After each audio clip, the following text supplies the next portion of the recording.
Hi, this is Chavi Rappaport, and it's Torah Wisdom to Go. Welcome. Hasn't our week just flown by? You know, some days we feel so alive and invigorated, and at other times, so plunged in darkness and despair. How do I get out of this mess? Can we stay in a continuous state of elevation? Is that possible? Wouldn't that be amazing?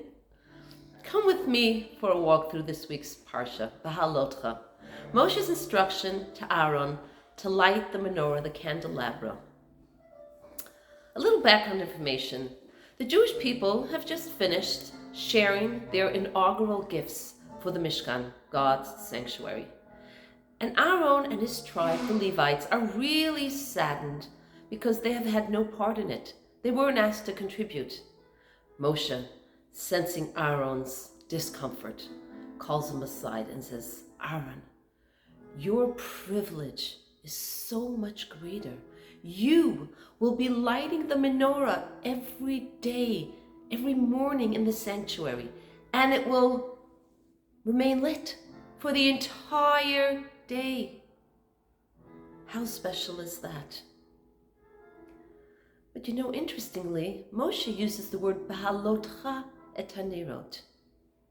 Not the word that we would think, B'hadlikatcha, which is the word we're more familiar with. For example, lighting the Shabbat candles, the mitzvah is Hadlakat Nerot, or the very blessing, Lahadlik ner shel Shabbat Kodesh. But over here, B'halotcha, to uplift, to raise. Why this word?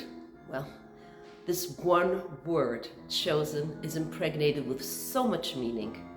When you light that wick, make sure it is lit, you raise the wick. It remains radiant and can stand on its own before you divert your attention.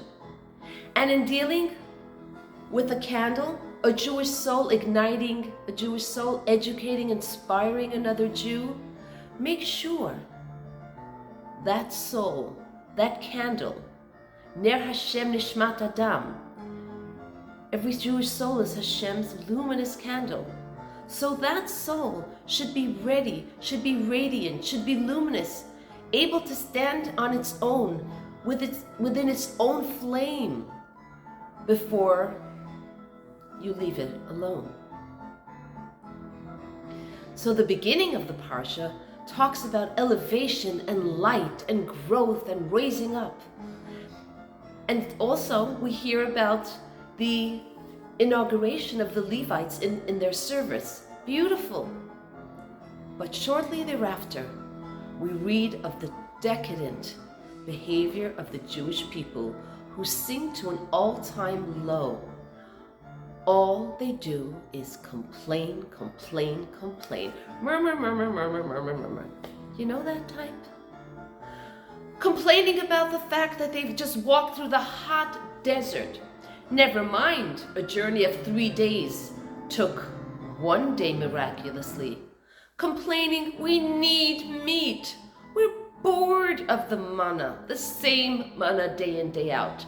Never mind that it tasted like any food the palate craved and was prepared in any which way you desired. But the Jewish people complained.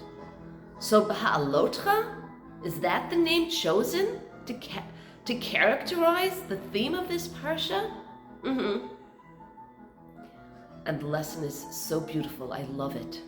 Hashem says, if you find yourself in a very low spiritual place, I'm lost. I've sunken so low. How did I get here? I'm despairing. God says, no, you are my candle and you can rise and shine again, all over again. And also, perhaps you might meet another Jew who seems lost, confused, disturbed, plunged into their darkness. Help them find their flame, ignite their light so they can shine again. beha'alotcha. There's never a time when we cannot regain that luminous shine. And in life, some days we feel, why? Why all this darkness? Why didn't I get that job, that raise that I thought I needed? Why did that relationship not work out the way I wanted it to? Why am I stuck in this mud? God says, darkness, it's a mirage. It's really behalotcha. It's there to raise you up. Find the light in the situation. You will reach heights like you never thought you could. Like Aaron, who needed to climb the steps in order to light the menorah. So here's a takeaway. In every day, even in the darkest of situations, search for the light. It's there. Find the switch and light up the night.